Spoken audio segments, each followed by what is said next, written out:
asociados para la infección con vibrio, independiente de la especie de estos, como por ejemplo la ingesta o alimentarse con crustáceos, como por ejemplo los camarones, ya moluscos o mariscos como las ostras, los choritos, los mejillones, anguilas, ya exponerse al agua fresca, agua dulce, pero que esté contaminada. Esto se da principalmente, por ejemplo, después de desastres naturales, donde, por ejemplo, en nuestro país podría ocurrir que las alcantarillas se sobrepasen y que los desechos domiciliarios lleguen a los cursos de agua, ¿ya?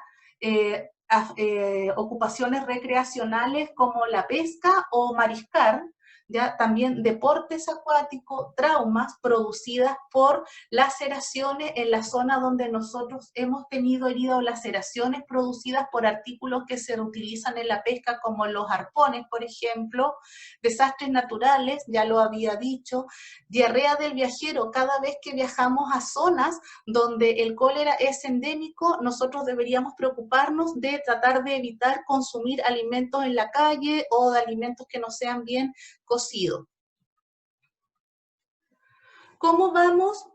¿Cuáles son los cuadros clínicos que se encuentran entonces asociados a las especies de vibrio? Esto es un cuadro bastante sintético, donde si nosotros dividimos en cuadros gastrointestinales y extraintestinales, nosotros vemos que el vibrio cólera serotipo O1 y O139 es productor de cólera y es restringido específicamente a cuadros de tipo gastrointestinal, mientras que los vibriones coléricos diferentes de los O1 y O139 son agentes principalmente de gastroenteritis y escasamente pudieran producir cuadros extraintestinales, ¿ya?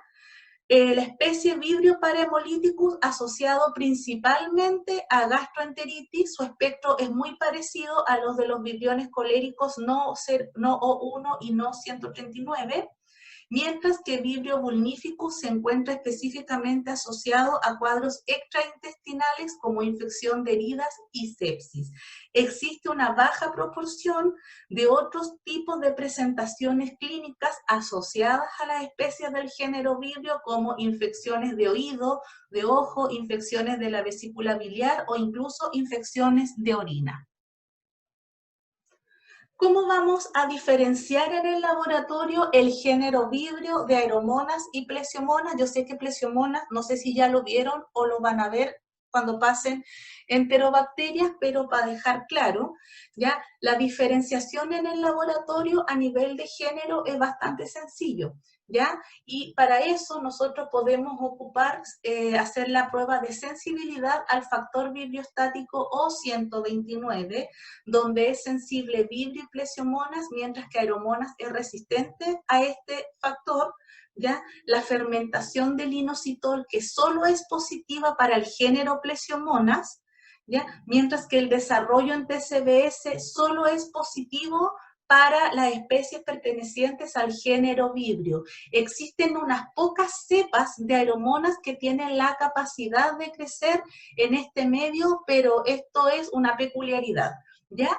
Y además nosotros utilizamos la batería de tubos donde varía la concentración de cloruro de sodio desde el 0%, o sea, la ausencia de cloruro de sodio, hasta el 8%, y nosotros sabemos que vibrio va a crecer principalmente básicamente en los tubos que contienen cloruro de sodio en porcentajes desde el 4,5 o 6,5 hasta el 8%, mientras que los otros dos géneros solo van a crecer en el tubo que no contiene cloruro de sodio. ¿Y cómo hacemos la diferenciación a nivel de especie, o de estas tres especies al menos que son las más prevalentes en clínica?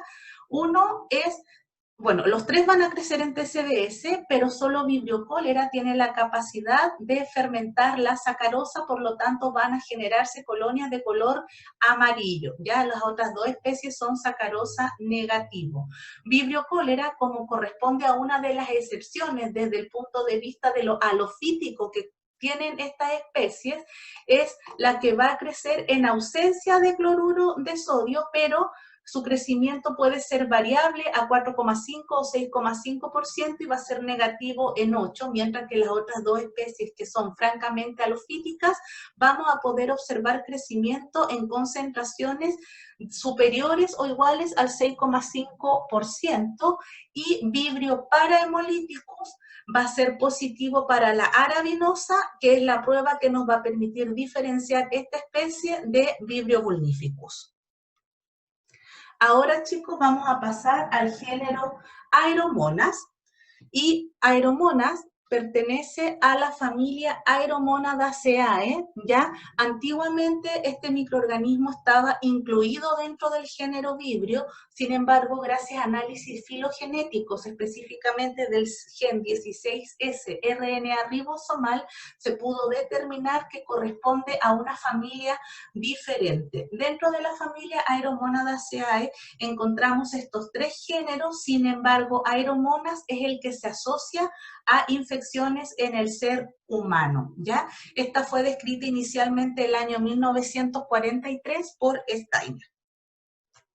¿Cuáles son las características que tienen todas las especies que están contenidas dentro de este género?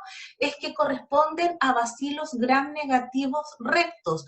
Estos al gram son muy parecidos a un gram de una enterobacteria, tanto en tamaño como forma, bacilos gram negativos rectos de extremos romos. Al igual que Vibrio y que las enterobacterias, son anaerobios facultativos y son fermentadores de glucosa, por lo tanto son capaces de utilizar este azúcar tanto en presencia como en ausencia de oxígeno, y al igual que Vibrio es oxidasa y catalasa positivo. Ya la oxidasa aquí es lo que nos permite la identificación de pruebas rápidas con las enterobacterias. Son generalmente móviles. Ya la gran mayoría de las especies y de las cepas son móviles, y cuando son móviles es porque hay la presentación de un flagelo polar. No son exigentes nutricionalmente, desarrollan el medios simples, son no halófitos, o sea, crecen en ausencia de cloruro de sodio y se caracterizan porque hasta el año 2011 eran descritas como resistentes al factor vibriostático ISO 129, ¿ya? Sin embargo, ya se han descrito dos especies que son sensibles a este factor, las especies Aeromonas cavernícola y Aeromonas australiensis. Actualmente hay escritas 32 especies, sin embargo, de estas 32, 19 han sido aisladas a partir de muestras de origen humano, ¿ya? Y dentro de las 19 especies hay 4 especies que corresponden a Aeromonas cavie, Aeromonas tackensi, Aeromonas veroni y Aeromonas hidrófila, que representan el 96,5% de todos los aislados, ¿ya? O sea, cada vez que nosotros de una muestra clínica aislamos una especie de Aeromonas, estamos casi seguros que alguna de estas 4 especies va a ser. ¿Ya? En relación a la identificación, es bastante, si utilizamos métodos de identificación fenotípicos, que son los tradicionales que uno tiene en un laboratorio, esto resulta laborioso y además errado, ya independiente del método bioquímico que nosotros utilicemos, ya sean métodos tradicionales como las características de fermentación y de utilización de sustratos bioquímicos en tubos, como nosotros se los enseñamos en el laboratorio, ¿ya? O que utilicemos galerías comerciales miniaturizadas como los sistemas API, o sistemas semi-automatizados como el Vitek o el Microscan, nos suelen identificar erróneamente los aislados del género Aeromonas. Muchas veces estos son identificados como pertenecientes al género Vibrio, y cuando son identificados como Aeromonas suelen ser identificados bajo la especie de Aeromonas hidrófila, y este error es lo que ha conducido a pensar que Aeromonas hidrófila es la especie más prevalente en clínica humana. Sin embargo, hoy día nosotros sabemos que Aeromonas hidrófila es la cuarta en frecuencia. Acuérdense de la imagen anterior, la más importante es Cavie, Tackensis y Veroni. ¿Ya?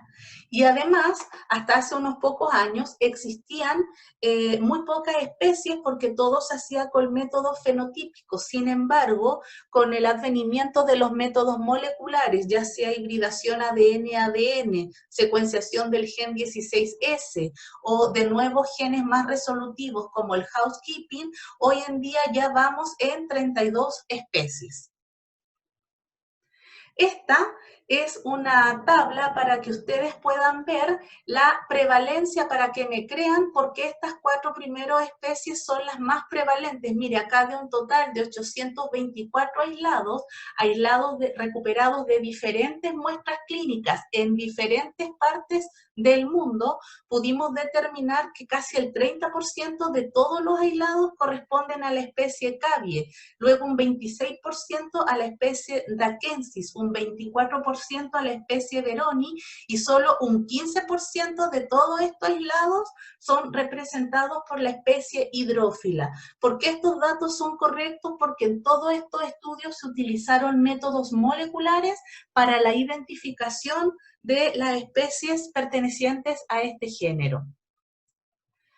Una de las características epidemiológicas que tiene este microorganismo es que es de distribución mundial, es cosmopolita, o sea, está en todo el mundo y es autóctono del medio acuático y lo podemos encontrar en agua de río, en agua de lago, es muy abundante en aguas residuales, ya en estuarios, en agua embotellada y también puede crecer o puede aparecer en el agua potable, ¿ya? Por lo tanto, en todo lo que contenga agua de baja salinidad, Aeromonas debería estar presente. Para que cause infecciones en el ser humano, necesita de una batería de factores de virulencia y hoy en día se sabe que su patogenicidad es multifactorial, ya que es considerado un patógeno emergente, pero además básicamente es considerado un patógeno oportunista y necesitamos de factores de riesgo por parte del paciente. También puede afectar a pacientes inmunocompetentes, luego vamos a ver los casos. ¿Ya? Para que pueda producir infección, necesita de una amplia batería de factores de virulencia y esto lo podemos dividir en extracelulares como estructurales. ¿Ya? Dentro de los estructurales tenemos el lípido A, una capa S, cápsula, proteínas de membrana externa, flagelo y fimbrias, pero una gran batería de productos extracelulares, principalmente enterotoxinas, ¿ya? Una toxina termolábil, una toxina termoestable, una hemolicina o la AST, además hay cepas que son capaces de portar y de expresar por toxinas tipo Chiga, ¿ya? Esto se da principalmente en aquellas cepas que son productoras de síndrome hemolítico urémico y una batería amplia de enzimas de proteasas, de lipasas, aerolicinas y DNasas.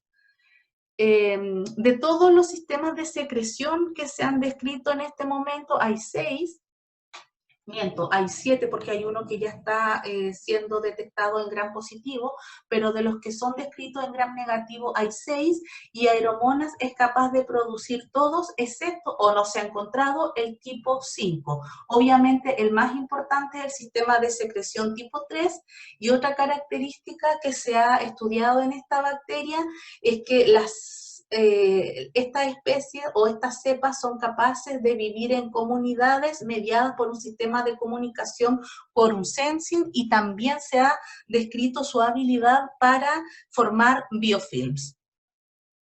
¿Ya? Ahí les puse una tabla para que vean las características específicas de cada uno de los factores de patogenicidad descritas para estos microorganismos y ahora vamos a pasar a las infecciones que produce en humanos. Ya les había mencionado que es identificado como un patógeno emergente y que si bien es capaz de producir infecciones en muchos animales, dentro de esto se encuentra incluido el ser humano y además es capaz de afectar tanto a individuos inmunocompetentes como inmunocomprometidos.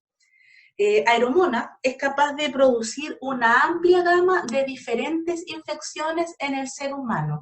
Sin embargo, son 3 los cuadros más prevalentes donde Aeromonas suele ser aislada. Lo más importante es que es agente de gastroenteritis, ¿ya? Por lo tanto, a nivel gastrointestinal es agente de gastroenteritis, pero a nivel extraintestinal suele ser un agente de infección de heridas y también de bacteremia o septicemia. Dentro de, cuando actúa como agente de gastroenteritis, se dice que la forma de presentación clínica más frecuente es la acuosa o secretora, ¿ya? Y esto se debe principalmente por las enterotoxinas que produce. Y si bien estos cuadros pueden afectar a individuos de cualquier edad, son más prevalentes en las edades extremas, el menores de 3 años y el mayores de 65 años, ¿ya? El menores de 3 años alcanza porcentajes de aislamientos tan altos que varían desde el 2 al 13% de los microorganismos aislados de las deposiciones, ¿ya? Es más, dependiendo del país en el que se busque Aeromonas, se dice que compite por el segundo lugar con Campylobacter y Salmonella. De hecho, por ejemplo, acá en Chile, en los laboratorios, Aeromonas no se busca de manera rutinaria, pero cuando uno implementa la detección de este microorganismo, la verdad que uno se lleva bastantes sorpresas y uno puede ver que puede ser tan prevalente como enteropatógenos tan conocidos como Campylobacter y Salmonella. En el caso de las infecciones de herida, esto afecta principalmente a individuos que son inmunocompetentes y que practican deportes relacionados con el medio acuático. ¿Cuál es el factor de riesgo acá? Que puedan haber tenido un daño o una laceración en la piel, en la parte de esta herida, y que esta herida se puede infectar con las aeromonas que están presentes en el medio, ¿ya? Se pueden producir cuadros bastante drásticos, sobre todo en pacientes inmunocomprometidos, y estas lesiones pueden evolucionar a fascitis necrotizante que puede tener una mortalidad equivalente al 11%. ¿Ya? Incluso hay cuadros de celulitis bacteriana asociada a aeromonas. Y hoy en día existe también un aumento en el reporte de casos de pacientes, por ejemplo, que son sometidos a procesos quirúrgicos y en las zonas donde se les aglomera la sangre y quedan hematomas, se usan como tratamiento la terapia con sanguijuelas para que las sanguijuelas las dejan en la zona afectada para que se alimenten de esa sangre coagulada. ¿Qué es lo que pasa? Que dentro de la microbiota del sistema digestivo de la sanguijuela está Aeromonas veroni. Entonces, cuando este animalito se alimenta de la sangre coagulada, deja depositado Aeromonas veroni en la zona de infección, de la zona del, por ejemplo, de la afectación quirúrgica. Ya, por lo tanto, aquí Aeromonas puede provocar infección. ¿Y cuál es la otra particularidad? Que estas sanguijuelas, que son utilizadas con fines medicinales, son mantenidas en piscinas, ¿ya? Por lo tanto, en un medio líquido, pero siempre con antibióticos. Uno de los antibióticos que más se utiliza para la mantención de estos seres es el ciprofloxacino. Entonces, ¿qué es lo que pasa? Que además esta Aeromonas veroni, al estar en constante contacto con este antibiótico, cuenta ya con los genes de resistencia contra esta fluoroquinolona, que es una de las más utilizadas a nivel clínico. Y además, puede ser agente de bacteremia y septicemia. La incidencia de esta varía entre un 0,2 y un 0,12 y un 3,3% dependiendo del país que se estudie, y se da principalmente en pacientes que presentan algún grado de inmunocompromiso. Y además la mortalidad asociada a este tipo de cuadros, sobre todo en los casos con septicemia, es mayor, pudiendo llegar incluso al 70%.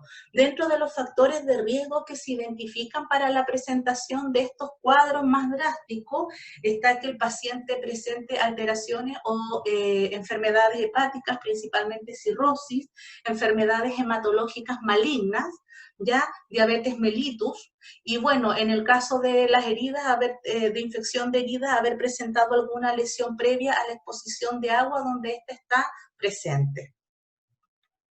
De todos los cuadros que Aeromonas es capaz de producir a nivel extraintestinal, la infección de herida y bacteriemia con septicemia representa al 89% de todos estos cuadros extraintestinales. Aquí en esta tabla vemos, por ejemplo, de que de casi 1000 aislados que están organizados por un tipo de muestra clínica del que fueron aislados, de casi 1000, hay casi un 33% que es aislado desde las heces, o sea, aquí Aeromonas se asocia con gastroenteritis, seguido por muestras de sangre y heridas. El mucho menor caso, produciendo infección en el tracto respiratorio, en la orina, asociado a diálisis peritoneal, a bilis, ¿ya? En relación al tratamiento antimicrobiano, Aeromonas suele ser resistente a la ampicilina. De hecho, este es un antibiótico que se utiliza como agente selectivo en los medios que están pensados para la detección de este microorganismo en muestras sobre todo ambientales, pero también presenta resistencia a las cefalosporinas de primera y segunda generación. Por lo tanto, hoy día, cuando hacemos un antibiograma, deberíamos pensar en utilizar amoxicilina, ácido clavulánico, cefalosporinas ya de tercera o cuarta generación, fluoroquinolonas y SXP. Ya, lo mismo, aquí les vuelvo a dejar, chicos, para que todos manejen la misma información, cuáles son las normas para realizar el antibiograma de acuerdo al formulario M45 del CLCI 2010, que ese es el que se utiliza hoy en día para Aeromonas. ¿Ya? Y finalmente la bibliografía. Chicos, me acabo de acordar que en la parte de vibrio no les dije que en Chile cada vez que se detecta vibrio cólera y vibrio parahemolítico son de notificación obligatoria, o sea, hay que avisar en las oficinas del Ceremi de Salud, pero además las cepas tienen que ser enviadas a nuestro Instituto de Salud pública, ya, porque ahí se les va a realizar toda la serotipificación necesaria para poder clasificar correctamente a estos microorganismos.